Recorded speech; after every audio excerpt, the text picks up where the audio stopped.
Fanorenana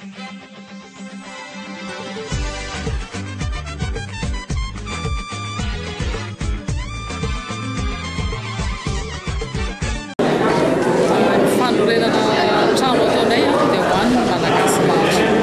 Itsiko ny mety fahazahoan'ny olona sasany hoe hiala amin'ny logement sociaux ny seimady tsy miala amin'ny logement sociaux seimady fa miezaka ataonay dia mba manana ny malagasy rehetra trano mendrika sy lavorary araka ny tokony izy mba ahafahany miaina sy mandray anjara fiarokarena.